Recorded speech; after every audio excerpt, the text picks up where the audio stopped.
Jordan Hicks was absolutely dominant in his half season with the Toronto Blue Jays, but a report came out that he's going to be unlikely to re-sign with the team, and that's going to be a big loss. They have a lot of depth in the bullpen, but Jordan Hicks is as nasty as they come. So we'll break that down on this episode of Jays Digest, as well as James Click. He's garnering a lot of interest from other teams.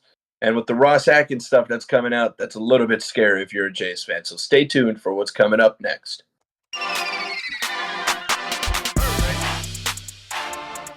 What's up, Jays fans? I'm your host, Peter Vryonis, alongside host Nick Gosse.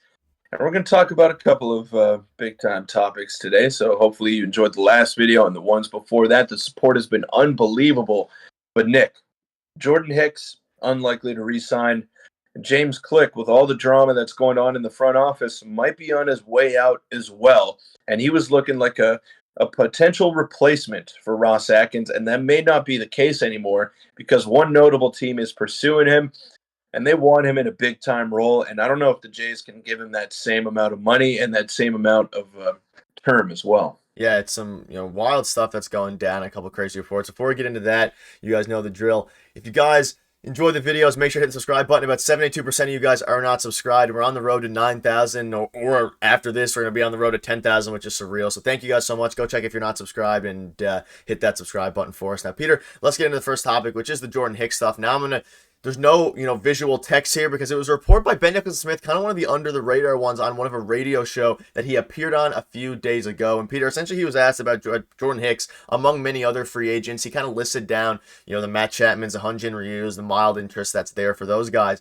And then he said that he doesn't feel like the Jays are going to be likely to, re-sign and pursue Jordan Hicks because he didn't feel that the fit necessarily gelled throughout the second half of the season after the trade deadline as much as they wanted to. Now, Peter, I don't know what that necessarily means. I can maybe take a guess that maybe Jordan Hicks didn't really like his role in Toronto, maybe didn't like his time in Toronto, or maybe the team didn't like what he did, which would be really shocking considering his unbelievable stats with Toronto: 25 appearances, 24 innings, 2.63 ERA. And this is a guy that both of us have, clamored about and really wanted the Jays to, if they're going to re-sign one guy, I'd probably lean towards Jordan Hicks among others, although it is a reliever. They are volatile, but pretty crazy bomb out of Ben Nicholson-Smith there, and I'm wondering what that means about, not really gelling well. But what are your thoughts on this, as unfortunately it looks like we might not be actively pursuing Jordan Hicks, or maybe we will and they'll change their mind, but as of right now it seems like that's where they are standing. Well, he became the closer towards the end of the season, and he probably wanted that role out of the jump, but once he came here, Jordan Romano is one of the better closers, not only in the American League, but in all of baseball. He's as steady as they come. Call him Nails up here, and that's what he was. He was shut down. Then he had a couple of rough appearances. Jordan Hicks came in and kind of took over that role, but I think the lack of fit here that they're talking about is just money-wise. He's going to get paid. He's a guy in his mid-20s or late 20s, and he's throwing gas. He's in the prime of his career, and he's going to be a closer for a long, long time. We saw Edwin Diaz get $20 million a year from the New York Mets. I think that's going to be a similar market for Jordan Hicks. Maybe not to that extent because he's not as dominant as Edwin Diaz was, but I think maybe $15 million for Jordan Hicks. Like, I wouldn't be shocked if a team gives him 4 years, $60 million, because he was Definitely the prized possession on the trade market this year at the trade deadline, and the Blue Jays went ahead and got him. I think the lack of fit that they're also talking about is that he couldn't swing the bat. that was their big problem. He couldn't hit. He couldn't hit the long ball, and that's why he didn't fit on this team, because they didn't need another reliever. They just had an embarrassment of riches in that department once Jordan Hicks got there, but they still couldn't swing the bat, and I think that's what they're referring to. They got to spend in other areas and address other areas in need before they really worry about the bullpen, because not only do they have a lot of good arms down there, they have a lot of guys coming up from the minor leagues as well. And I wouldn't be shocked if Nate Pearson has a full-time role next year, if he can have a good off season, if he can perform well in spring training. I wouldn't be shocked if maybe Yasser Zulueta makes the jump. Or we spoke about Ricky Tiedemann. He might not be a starter right off the rip. He might be a bullpen arm, and that's fully possible. I could see that happening. So, yeah, they have a lot of avenues to replace Jordan Hicks. but they don't have a lot of guys coming up that will make an immediate impact with the bat besides maybe a Relvis Martinez. So I think that's what they're really zeroing in on in the offseason, the bats, and Jordan Hicks doesn't fit that mold. Yeah, you're probably right. They're probably strictly going to go for some offense because let's be realistic. Even if Jordan Hicks, walks and we don't re-sign him, we still have a top 3 bullpen in the AL, and you can make cases that it's a very, very good bullpen overall. Of course, you're missing that top end guy, Yeah. so kind of depending on if regressions next year, but I think maybe as well, you kind of mentioned it there. The gel could also be about his role is a bit fluctuating. I wouldn't be surprised if Jordan Hicks wants to go to a team where he is the closer and he is that guy. And in Toronto, that'll be kind of fluid depending on the game, depending on the matchups. And that's kind of the way baseball is going with analytics. But maybe he wasn't happy that he wasn't a closer. And I'm sure Jordan Hicks didn't necessarily, care and didn't cry or wasn't outwardly expressive about this. But maybe internally, Ben Nicholson-Smith realized that maybe it just wasn't the fit that they imagined. And which is a bit unfortunate because I love Jordan Hicks. Watching him finally have the Jays finally have a fireball throw at 103 was something that I've always wanted. But yeah, Peter, you look at his baseball savant stats, and they are nasty. He averages 100 miles per hour on the fastball. And his velocity was actually down a little bit since he came to the Blue Jays. I think he sacrificed some of that, velocity. He's still throwing 100, but he wasn't, averaging the 102, 103 for some of that command, and it helped limit his walk rate. So Yeah. Pete Walker did his magic with Jordan Hicks, and if there's one reason that he might come back, it's because of our pitching development, which we've seen from tons of things. So any quick thoughts on that before we move on to the next one?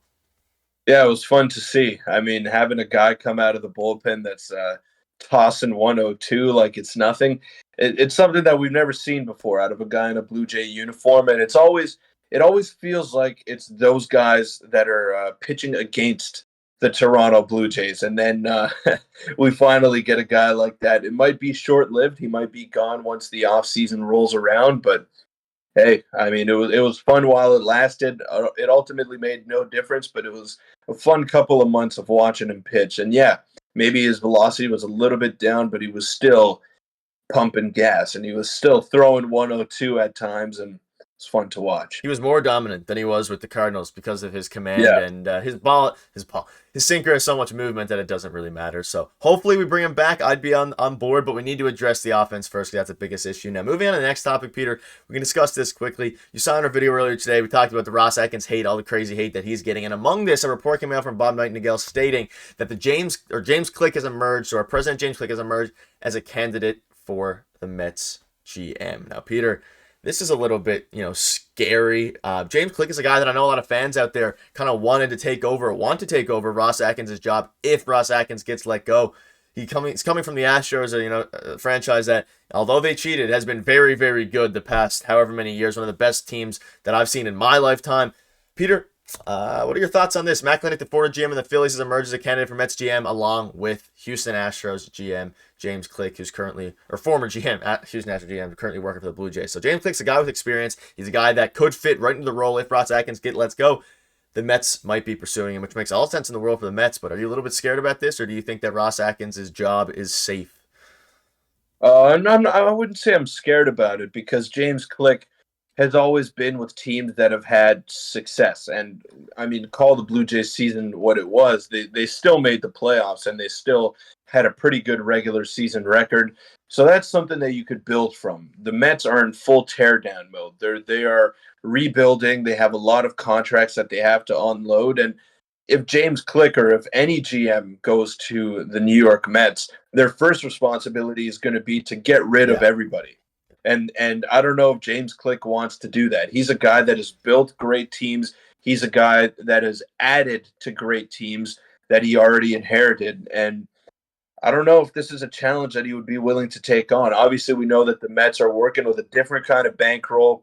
They can offer you the money that most teams cannot.